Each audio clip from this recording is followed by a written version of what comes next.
Salut à toi, j'espère que tu vas bien. Moi, c'est Dieudonné Miafo. Je suis spécialiste de l'intégration des applications d'entreprise. Si tu me découvres pour la première fois, je t'invite à t'abonner à cette chaîne et d'activer la cloche des notifications pour être informé quand une nouvelle vidéo est disponible. Dans cette vidéo, je me propose de te présenter le super tutoriel. Tu sais, il y a quelques semaines, j'avais annoncé sur LinkedIn que je comptais faire un super tutoriel. Eh bien, dans cette vidéo, je te présente ce super tutoriel. Je te dis concrètement ce qu'il y avait à réaliser. D'ailleurs, ceux qui sont inscrits à ma newsletter ont reçu le document qui décrivait la solution implémentée pour le super tutoriel. C'est un document d'une quarantaine de pages que je vous présente ici. Alors, le super tutoriel, c'était quoi concrètement? Donc, l'objectif du super tutoriel, c'était de montrer concrètement ce qu'on peut faire avec TIBCO Business Org, les outils qu'on peut utiliser. Vous voyez, donc il y avait la mise en œuvre de SQL Server, Oracle DB, PostgreSQL, et comme broker, il y avait l'utilisation de Kafka, ActiveMQ et TIBCO EMS.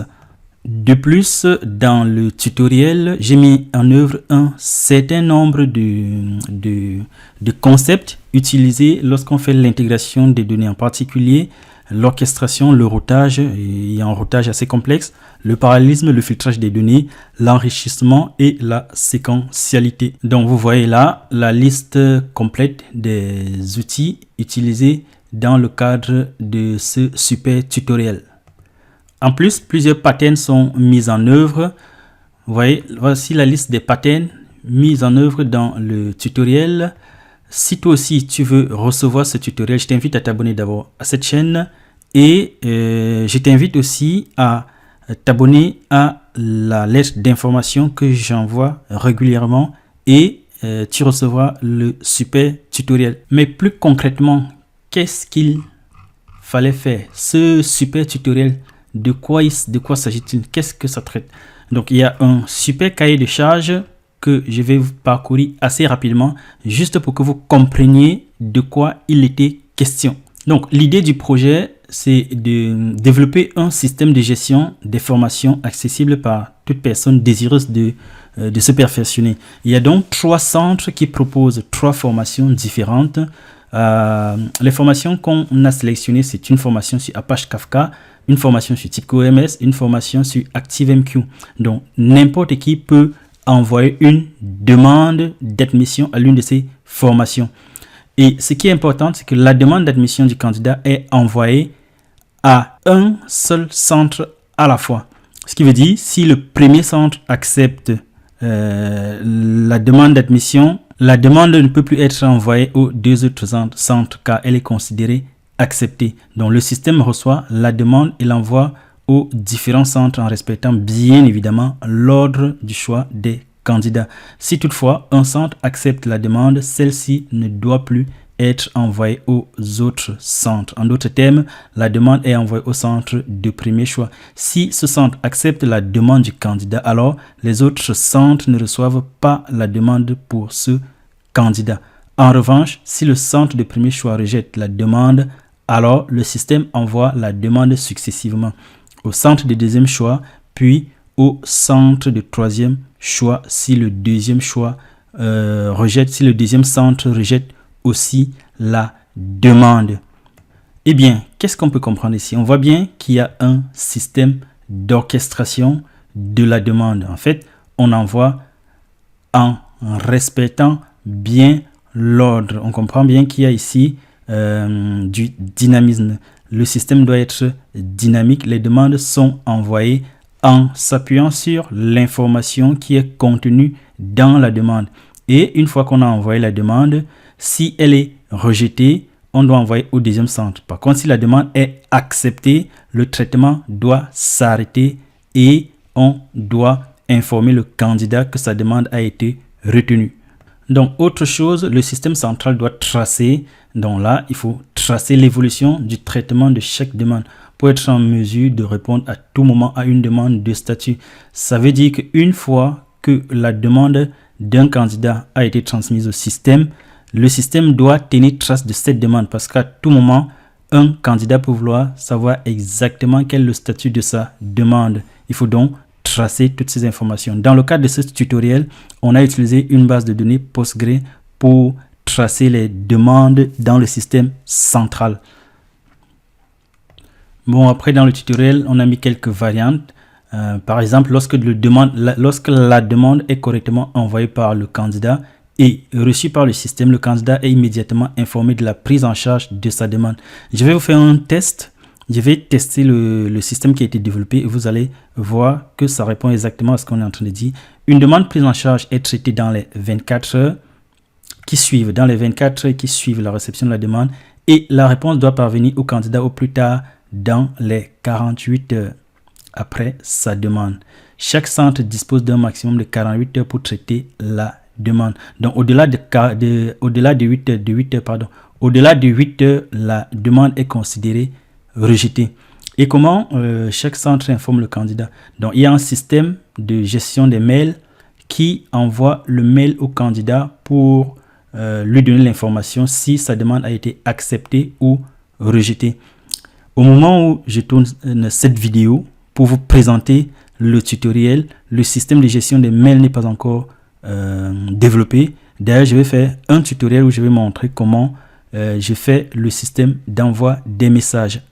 Dans le cahier des charges, on retrouve quelques contraintes liées au système d'information de notre client fictif, dont les centres de formation pour gérer les demandes de formation utilisent chacun une base de données et un serveur d'échange de messages basé sur l'API JMS. Pour le premier centre, c'est Postgre et Apache Kafka. Pour le deuxième centre, c'est SQL Server et TIBCO MS. Et pour le troisième centre, c'est Oracle DB et ActiveMQ. Concrètement, au niveau de l'implémentation, donc on a le diagramme des cas d'utilisation. Un utilisateur pourra envoyer une demande ou demander le statut. Donc, on a développé un service SOAP pour l'envoi de la demande et un service REST pour la demande de statut. Le système peut envoyer la réponse, enregistrer la demande et enregistrer la demande du centre. En termes de modèle de données, donc voici ce qu'on va enregistrer. Les identifiants du candidat, l'adresse email, son adresse, ville, pays indicatif et ces 3 choix, plus la date d'enregistrement, évidemment. Donc, voici la création des différentes tables. Ça, c'est la conception technique détaillée. Voici les modules qui ont été développés. Donc, on a un module shared, un module partagé pour l'ensemble des connexions. Ça, c'est le diagramme des séquences qui reprend ce qu'on a dit plus haut. Donc, ceux qui sont enregistrés à la newsletter ont reçu ce document qui détaille exactement ce qui a été fait. Donc là, c'est la création des ressources de connexion. JDBC pour Oracle. Là, c'est pour Postgre. Là, c'est SQL Server. Et on a les ressources de connexion JMS. Ça, c'est ActiveMQ. Et à chaque fois, je teste la connexion. Je vous montre exactement ce qui est fait. Ça, c'est JNDI2 pour ActiveMQ. Là, c'est le test de la connexion de ActiveMQ. Là, c'est Kafka. Donc, test de connexion vers Kafka, OK. TIBCO EMS, on teste la connexion, OK. Et là, c'est la création d'une ressource FTP parce que lorsque la demande est reçue, elle est déposée sur un serveur FTP et récupérée par FilePoller. Donc, ça, c'est le SMTP pour l'envoi des mails. Donc, là, en termes de développement, là, c'est la requête qui est reçue contenant les informations de la demande du candidat. Et plus concrètement, je vais vous montrer exactement ce qui est développé. Voilà, je crée le module SOAP et je commence le développement, la création du service. Pop-up, ça c'est toutes les étapes. On n'a pas de WSDL, donc on crée un service et on crée le WSDL. Mais vraiment toutes les étapes détaillées de comment je développe le système. Donc là, vous avez vraiment toutes les informations dans ce document du super tutoriel. Et puis, qu'est-ce qu'on a encore? Non, là, c'est encore le développement du service SOAP. En fait, vous avez mais vraiment tous les détails d'implémentation. Voilà. Là, on est vraiment au cœur du développement. Donc, concrètement, qu'est-ce que vous avez? Ça, c'est la table des matières. Donc, ça, je vous ai présenté. Voilà l'ensemble des modules que nous avons. 1, 2, 3, 4, 5 plus le module partagé. Vous avez 6 modules plus différentes ressources de connexion. Donc, je pense que c'est plutôt un tutoriel qui est assez intéressant. Voilà. Il y a le routage dynamique. Vous avez vraiment tout dans ce tutoriel avec les différents tests. Donc, ce que je vous propose maintenant, c'est de regarder concrètement le code. Donc, voilà les différents modules que je vous ai présentés dans le document de conception, dans le cahier des charges des documents de conception. Donc, on a un module partagé qui contient l'ensemble des ressources de connexion. Vous voyez, voilà les différentes ressources pour les brokers de messages, JDBC, FTP, SMTP. Voilà le module SOP qui reçoit les demandes en entrée et les envoie au serveur FTP. Donc le serveur FTP est là. Le serveur FTP est là. Voilà. Et puis il y a un autre module qui récupère. Ce module récupère les données du serveur FTP. Il les met à disposition en local pour que ces données soient traitées. C'est ce module qui les récupère par la suite. Donc il y a le file poller. Et c'est ici qu'on fait au final l'orchestration. Donc en fonction, ici on fait un appel dynamique. On fait un appel dynamique en fonction du choix du candidat. On a 3 possibilités. Donc on va appeler soit Kafka, soit ActiveMQ, soit TIBCO UMS. Et c'est important ici parce qu'on respecte vraiment l'ordre. On respecte vraiment l'ordre. Si le choix du candidat, le centre accepte le choix du candidat, on n'envoie plus la demande vers les autres centres. Voilà. Ce qui manque sur ce super tutoriel, c'est l'envoi des messages par email. Et j'ai réservé un tutoriel pour ce module. Voilà le super tutoriel.